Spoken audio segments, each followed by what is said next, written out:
Highway കൈയടക്കി പ്രവേശനം നിരോധിച്ച വാഹനങ്ങൾ. നടപടിയെടുക്കാൻ മാർഗമില്ലാതെ പോലീസ്. ദേശീയപാത 66-ൽ റോഡ് നിർമ്മാണം പൂർത്തിയായി വാഹനങ്ങൾ മിന്നൽ വേഗത്തിൽ പായുമ്പോഴും സഞ്ചാരം നിരോധിച്ച വാഹനങ്ങൾ പാതയിൽ നിരവധി.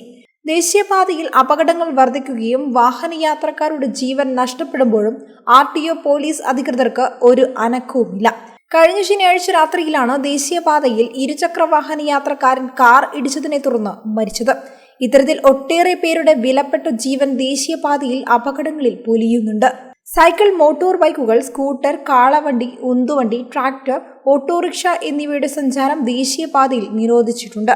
ദേശീയപാതയിൽ സഞ്ചരിക്കാൻ പാടില്ലാത്ത ഇത്തരം വാഹനങ്ങളുടെ ചിത്രങ്ങൾ സഹിതം ദേശീയപാതയിലുടനീളം മുന്നറിയിപ്പ് ബോർഡുകൾ സ്ഥാപിക്കുകയും ചെയ്തിട്ടുണ്ട്. ദേശീയപാതയിലൂടെ സഞ്ചരിക്കുന്ന വാഹനങ്ങളുടെ നിയമലംഘനങ്ങൾ മുഴുവൻ ക്യാമറയിൽ പതിയുകയും അധികൃതർ അത് കാണുകയും ചെയ്യുന്നുണ്ട്. ഇത്തരം വാഹനങ്ങളുടെ നിയമലംഘനങ്ങൾക്ക് പിഴ ചുമത്താത്തതാണ് പ്രധാന പ്രശ്നം. പിഴ ചുമത്തിയിരുന്നെങ്കിൽ ഇത്തരം അപകടങ്ങൾക്ക് ശമനം വന്നേനെ. പ്രവേശനത്തിനായുള്ള പോയിന്റുകളും ദേശീയപാതയിൽ നിന്നും പുറത്തേക്ക് കടക്കുന്നതിനുള്ള ഇടങ്ങളും ശരിയായ രീതിയിൽ മാർക്ക് ചെയ്യുകയും ബോർഡ് വയ്ക്കുകയും ചെയ്തിട്ടുണ്ട്. ഇത് ലംഘിക്കുന്നവരുമുണ്ട്. 6-വരിപ്പാത വാഹന ഡ്രൈവർമാർക്ക് ആവേശമാണ്.